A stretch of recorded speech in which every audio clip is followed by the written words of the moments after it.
Thanks again for joining us on yet another episode of our series, The Catholic View for Women, News and Views for Women from a Truly Catholic Perspective. I'm Teresa Tomeo, one of the co-hosts of this show, along with Astra Bena Gutierrez and Janet Marana to my right. And in the next two episodes of The Catholic View, we are going to discuss what we're calling weird science. And ladies and gentlemen, we are talking about weird science indeed, because there's all kinds of things that are happening out there with couples who are trying to get pregnant, and who knows if someone in your family may be experiencing this right now, led down a path, God forbid, of in vitro fertilization.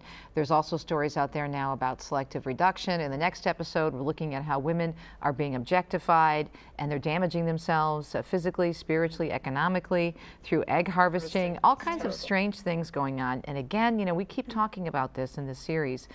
Everything keeps going back to contraception and this whole attitude. It's craziness. It is.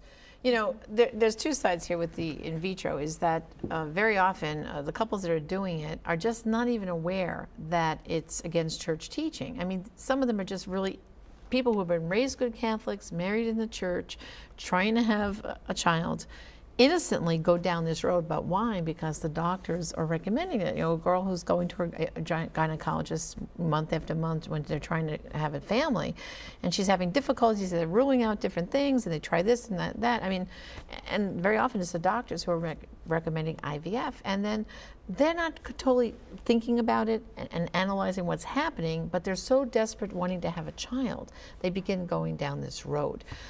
Recently, a very dear friend of mine was telling me that she was shocked to find out her own daughter was going to do this. And I said to her, I said, but it's so expensive. And I said, first of all, the church's teaching is against this. And she goes, I know, I'm so upset. And she said, believe it or not, the doctor introduced her to a hospital that was accepting patients on a very low budget as like experimental trials. And she's going to do this because she feels that I could finally conceive a child. And I said, oh my goodness. She goes, I'm heartbroken. I tried to tell her about the teachings, but she doesn't think that there's anything wrong with it, you know?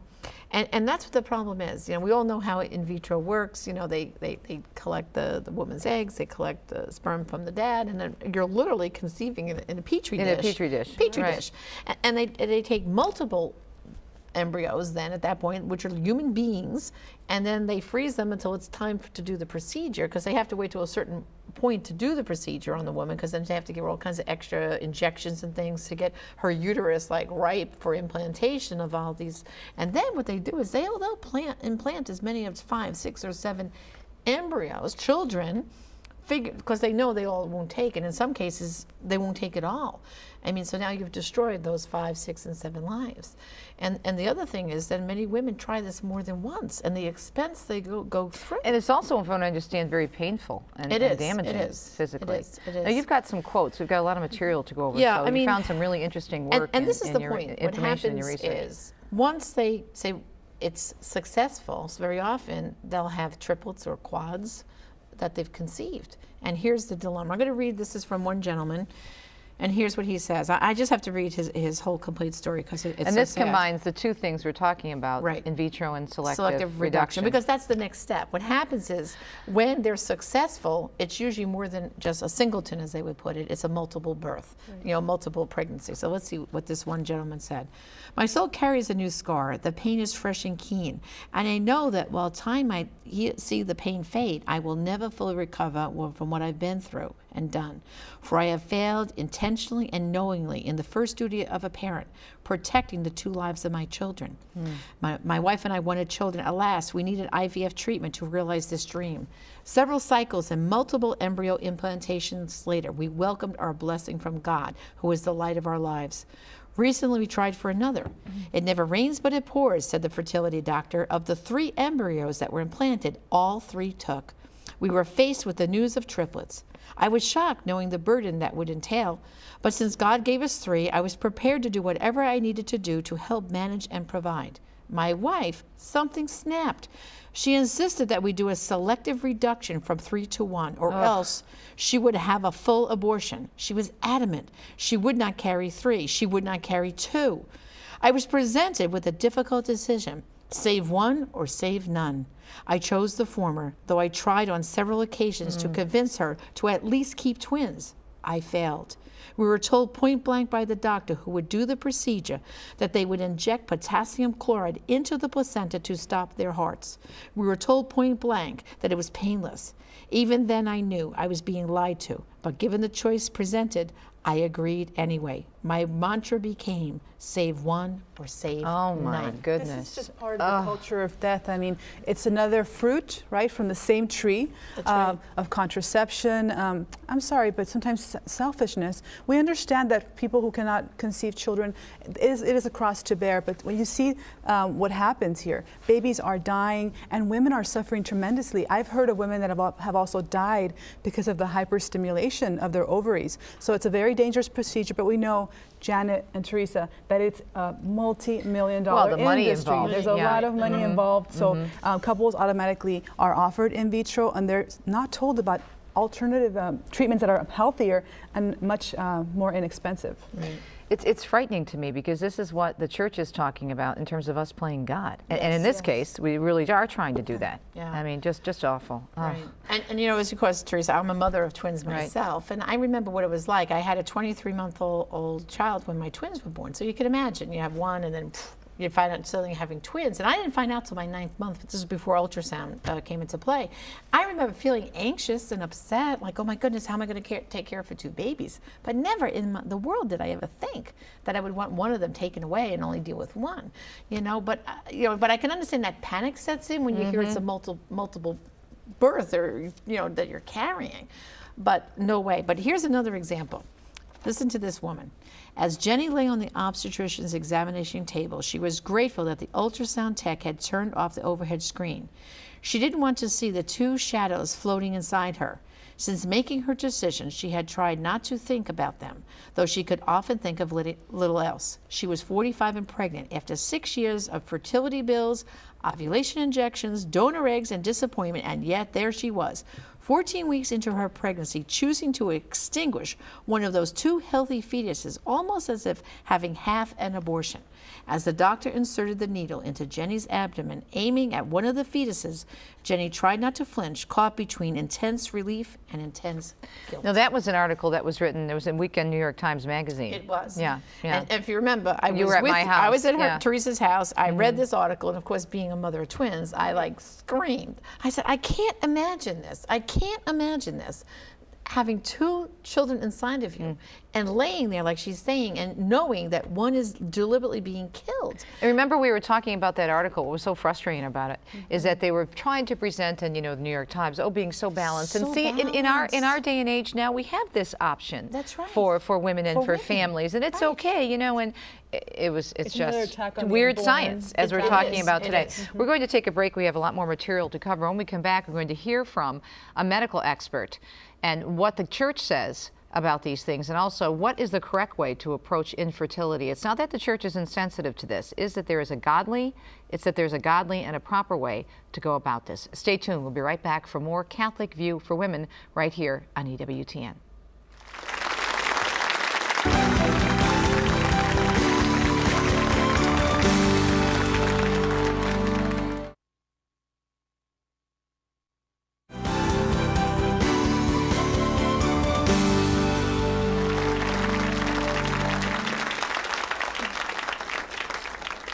You're watching the Catholic View for Women. My name is Teresa Tomeo, along with Astrid Bennett Gutierrez and Janet Marana. And in this episode, we are taking a look at women and weird science. We're looking at specifically something called selective reduction and also, of course, in vitro fertilization. Now, before the break, Janet read some pretty dramatic testimonies, but we want to stress these cases are not something, you know, out of the blue. They're not exactly unique or singular, correct? No. I mean, if you go on the internet, there are actually websites that are like support chat rooms for women who are selective reducing, and this is happening on a daily basis all over our country. Actually, it was the New York Times article that made me aware of it. I had no idea about this, and that's what got me so crazy. Well, the fact that about New it, York you know? Times decided to do this, and it's probably something they learned about, knowing how the media operate. They wouldn't do it unless it was they thought it would obviously sell magazines. It was in the Sunday edition of the New York Times and the Weekend magazine, correct, from what I understand. Right. That's right. But also because this is happening a lot, and there's probably some controversy, but they want to attempt to quiet this down a little bit, but at the same time give it a quote-unquote normal. Right. You know, normal yeah. They know it's an abortion. It basically Right. is. That's but they So have more justification for right, this type but of stuff. to attack the unborn or to not protect them. But it's a very odd dichotomy. You have the couple choosing one of the children that they're pregnant with and aborting the other. So they have to be more aware than the average person aborting that they really are killing their child. It's very tragic. It goes back, though, to what you were saying earlier about contraception, because it's about this objectification. Right. Whether you're objectifying your husband or your wife, now it's the child, because a child is like something, well, it's like a car or, Something, you well, know, they're a picking set your of juice. wine glasses or something. I don't need 6, I'm only going to take 4. I mean, this is nuts. And notice what that woman said, you know, guilt and relief. Okay, you know, which way the needle is going to go. So what happens is that which baby gets to live, whichever one the doctor can get the easiest with the needle is the one And that's aren't there destroyed. studies, now you know as a mother of Right. twins, aren't there studies to show that there's that connection that goes on in the womb between with the twins, babies? absolutely there is. I mean, my twins are fraternal twins because people really think that connection only happens with identicals. I can tell you it's not so. With my fraternal twins, which actually one is living on the East Coast and one is the West Coast. Right. And to this day, they almost sense when the other one isn't feeling well or someone that is having a problem, they'll call each other or, you know, text or, you know, Facebook each other. They really have a keen sense of what's going on with the other, and even as fraternal twins. And while they don't verbalize their life in utero, certain things they talk about are obviously a time they had together before being born. Women have the right to know what's happening in their bodies and what this technology is really going to do to them. Right, and the guilt. I mean, we're talking about having a guilt from really it is an abortion, destroying the life of your child, and and then every time you look at the born child, you know that you destroyed 1 or 2 other children. I mean, how do you deal with that as an ongoing basis? Just looking at and then that child always has to go have a higher benchmark because the parent is thinking, that child if I has didn't problems, kill that one, maybe the other one would have been smarter, or maybe they wouldn't have had this problem, or maybe I got rid of the wrong one. It's absolutely terrible, and but there is a good way. The church has a yes to infertility. You know, that's the thing we wanted to point out. And Pope here. Benedict actually, recently, not too long ago, just actually was talking about infertility. There was actually a conference at the Vatican. So this is not an issue the church is ignoring. No, and that's it's what we not. want to make sure people understand. And people might be familiar with the name of Dr. Hilgers, Yes. Tom Hilgers. He has the Pope Paul VI Institute In Omaha, Nebraska. And he has developed a technique called naprotechnology. And actually, I have firsthand knowledge of this, even by some of my employees at Priests for Life, you know, were girls who were married and having difficulty conceiving, and one of them actually flew all the way out to Nebraska for surgery with Dr. Hilgers, and her and her husband had tried for a very long period of time, and she had complications and things, but surgically he did some little corrections, and she has a beautiful little girl now. Oh, and praise we have God. Praise God. And I have another a woman who went to one of Dr. Hilgers, because now he's trained other doctors around the country in the naprotechnology, and another girl went to, again, a local one in New York, Dr. Hilgers' doctor, and she now has 2 children. So, and if you ever go out to the Pope Paul VI Institute, his hallways aligned with baby pictures. Yeah. That these were couples who were all infertile, did not go down the IVF round, but sought naprotechnology and were able, in line with the church's teaching, conceive a child. Now you interviewed Truly a doctor who was trained by That's right. Hilgers. Yes, I recently had a conversation with a doctor, and let's take a look at what the doctor had to say, the doctor's advice right now on naprotechnology. Almost every woman's health condition at this point in history is treated with the birth control pill. And it's a little bit disturbing if you think about it. What happened when the birth control pill was created was that it gave doctors an easy way out for things like abnormal bleeding, irregular periods, painful periods. All of a sudden, doctors no longer needed to continue to look for the why, the underlying reason that a woman was having that problem. All of a sudden, the answer was just to shut down that system. But we don't do that in any other area of healthcare. In every other field of medicine, we look at what's causing the underlying problem, we diagnose the condition, and then we treat it using medicine that's meant to restore health and normal function. Now, the Catholic Church gets a bad rap for being anti-woman because they take this position against birth control. And the Church is against it for many reasons. But even if you step back and look at it from a medical perspective, what you see in what the Church has done is that good ethics has actually led to better medicine. So Catholic physicians, unwilling to simply give women a pill that shuts down a normally functioning system, continue to work to identify the underlying cause and then correct it using treatments, whether it's medicines, whether it's natural hormones, whether it's surgery. But all of the treatments are geared towards correcting the underlying problem to restore normal health. So just as an example, many women have irregular cycles. They come at unpredictable times. Bleeding occurs in an unpredictable way. If you go to a regular OBGYN, they're just going to say, here, take the birth control pill. They are not going to tell you that the birth control pill has very real side effects like depression, decreased libido, weight gain. They're also not going to tell women that they have very real risks, small percentage chance risk, but real risk of things like heart attack, stroke, blood clots. You know, you hear these things on the commercials. And they're not going to look for the underlying cause. It's a simple and quick Band-Aid solution. But irregular cycles are very often due to a hormonal deficiency. And by replacing the missing hormone, women's cycles become regular, their mood can improve, their bleeding becomes normal. Women with this particular hormone deficiency will be at risk of miscarrying. And by identifying the problem in advance, we can actually, in many cases, prevent miscarriages before they happen. So these symptoms are a sign of an underlying problem that has other health implications. NAPRO technology stands for Natural Procreative Technology, and actually came from doctors and scientists trying to be faithful to the Church. They were actually looking to standardize and perfect a natural family planning method.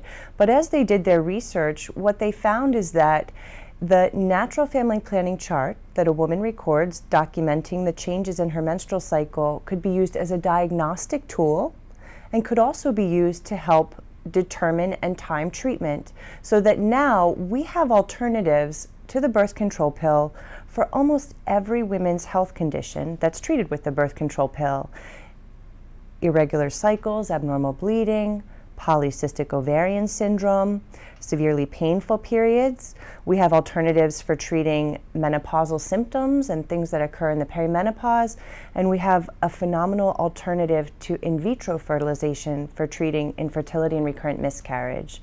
And so now, again, as a result of faithfulness to the Church's teachings, good ethics led to good medicine. We have better, healthier, more natural alternatives. Infertility is a symptom of something. Recurrent miscarriages happen because of some underlying problem. With NAPRO technology, we look very closely at hormonal problems, problems in the way a woman ovulates, anatomic problems that can be corrected. By identifying the problem, we can then provide treatment that actually works with the woman's naturally occurring cycle to restore health, restore normal function, and allow many, many couples to conceive through natural intercourse instead of having to turn to alternatives like in vitro fertilization or intrauterine insemination. Well, that was very informative, and we'll have information on our website as to how you might find a NAPRO technology trained doctor in your area. But now, Astrid, let's get down to the Church's teaching. I think you had some good quotes for us. Yes, the Catechism does provide the truth regarding this, why the technology in vitro fertilization is so tragic. This is what it teaches. Fecundity is a gift, an end of marriage, for conjugal love naturally tends to be fruitful. A child does not come from the outside as something added, but springs from the very heart of that mutual giving as its fruit and fulfillment.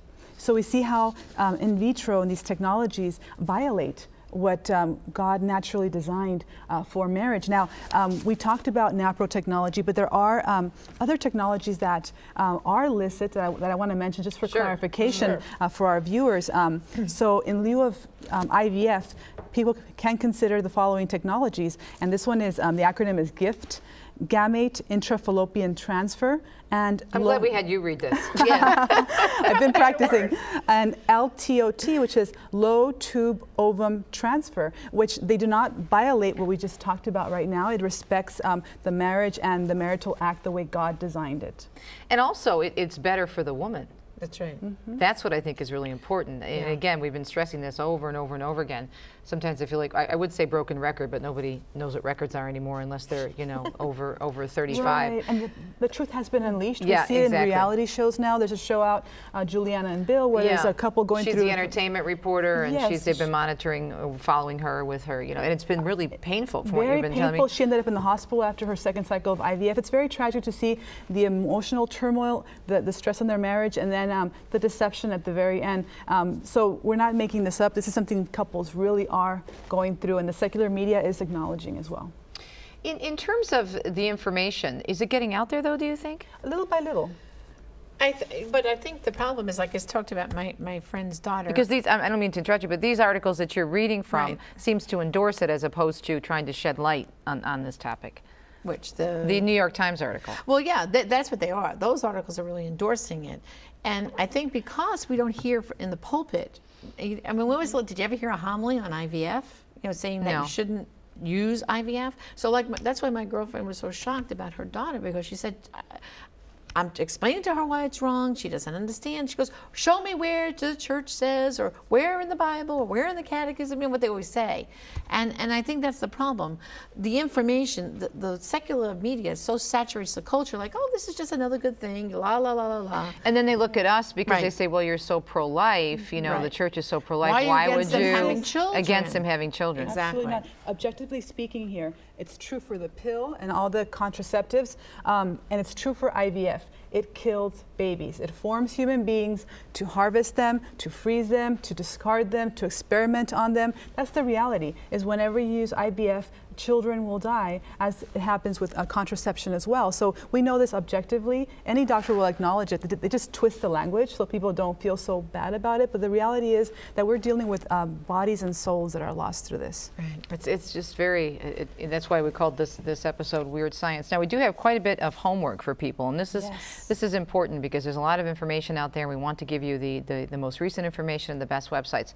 And if you're a new viewer to Catholic View, we need you to know that we have a great website, as we just said. It's called the CatholicViewForWomen.com. We have food for thought. We have links there. You can email us. You can like us on Facebook.